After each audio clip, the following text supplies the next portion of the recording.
I remember the first time I discovered this garden in the back of my apartment building in my community of 55 and older. And it was like when she opens the door to the Land of Oz and the Wizard of Oz. You come out and it's just like, oh my God, I didn't know this was here. Beautiful. Beautiful and just green as green can be. This is the back of my community. I love it. It's quiet, it's clean, it's just wonderful. I've been here for about 7 years when my daughter moved me from California to Georgia. I have a really nice apartment, 2 bedrooms, 2 baths. And even though they don't have a pool, it's a really nice place to live. So anyway, I want to talk to you guys about, I was watching TikTok the other day, and I saw this guy this gentleman that said that he hadn't been a good father. He hadn't been there for his children when they were little. So he was now coming into their life and trying to make amends to them. And I wanted to give some suggestions for that. I had an absent father too, and I'll tell you about that in another video. But what I would recommend is that if you're coming into your child's life, do it with the attitude that you're there to make up for your absence. Do it to be helpful to them. Enhance their life. Don't be a burden. Don't, come into their life not just throwing money at them, but helping them. You know, if they're moving or something, help them move. If you can't physically help them move, then hire someone that can help them move. Be helpful, enhance their lives.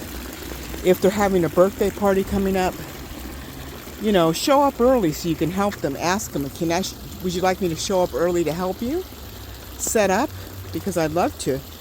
That's time you're going to spend with them. My father, didn't do any of those things. When I sought him out as an adult, he charged me for any work he did for me because he was a carpenter and a plasterer. He never helped me move. He never helped me with anything.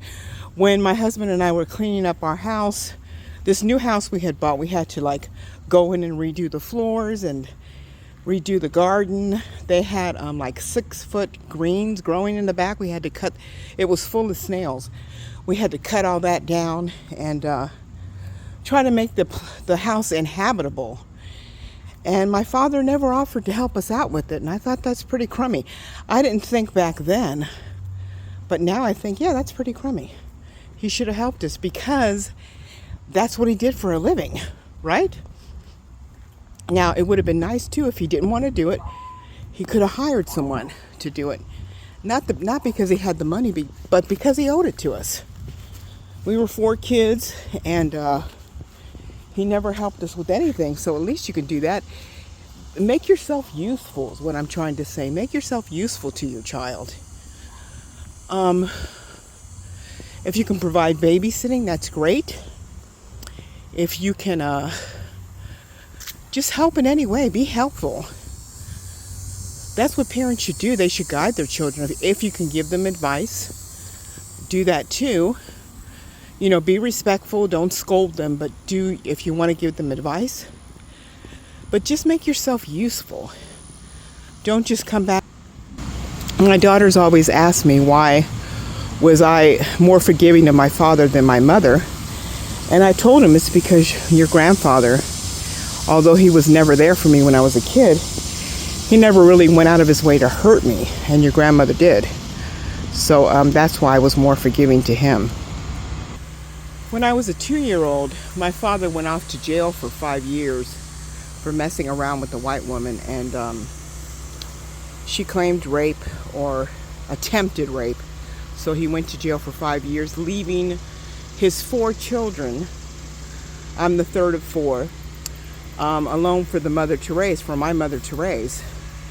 We lived in the ghettos of Ohio, and we were the only Mexicans or half Mexicans in in the whole neighborhood, and it was really hard. At one point, when we were walking to school, this guy, his name was Freddie Finch, kept following us, and at one point he grabbed me, which I was the smallest in height, short and chubby. He grabbed me and held a knife to my throat, and my sister started carrying a baseball bat, and she tried to hit him with it. Thank God some shop owners came out and helped her and called the police. But why were we put in those situations? That's what my sister and I wonder. Why didn't we have someone walk us to school? Now, my mother was working, but we had other relatives that could have helped out. So at one point, my mom moved us to Mexico City, and when we came back, I wrote a letter to my father, and I said, can you pick us up at the Tijuana border and drive us over the border back to the U.S.? And his new wife, unbeknownst to me, he was married again. His new wife found the letter, and she saw that it was signed Debbie, and she said, "Who's Debbie?" So in other words, he never told her about us.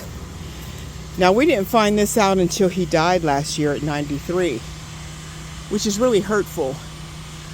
But since then, I had tried to rebuild a relationship with him. And like I said, everything he did for us, he charged us for. He never really made himself useful in our lives. So what I would say is, please make yourself useful. Do it for free because you owe them. And we went through a lot of hardship in our life because he wasn't there. Now, we chose to forgive him. All 4 children were there at his bedside. Well, except for my sister, one of my sisters. She cut herself out of the family like 30 years ago, and I'll tell you about that later. But we chose to forgive him. We were there when he died, and we visited him and took care of him, and along with my stepmother, and what's it called? I would call him like every month and make him laugh with my stupid comments. So we chose to forgive him because we were good kids. My mom raised us right, or actually my Aunt Billy was very involved. I really took more lessons from my Aunt Billy, which was my great aunt, which was my grandfather's sister.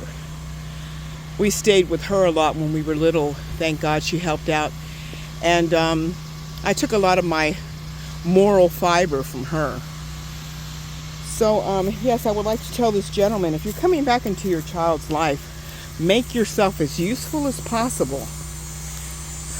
Let them know that they're loved. Tell them you're proud of them. Tell them you're proud of them. I wonder who forgot their glasses. And help them. Enhance their life. Don't just step in and say, "Oh, I'm her father. Here I am." No. Help them, because all the kids need help nowadays. If you have to co-sign an apartment, co-sign it. You owe them that. They didn't ask to be here. You took off and did whatever you wanted to do while the mother was doing the day-to-day chores. And most of all, be respectful to their mother. Even if she was a witch, don't say anything bad about their mother, because their mother was the one that was there, not you. So be respectful, be loving, don't ask for anything for Christ's sake, and just be present and be useful. So love you guys. I hope you got something out of this. I'll tell you more about my childhood on another video, but I just wanted to point that out to this gentleman. Make yourself useful in any way possible. If you can help him build something, if he's going to build a patio, be very involved in their lives. Let them know that you're always there if they need you. If they're going to build a patio or something, help them out. Do what you can. If you can't help them out, hire someone that can. Much love. Have a great day. Bye.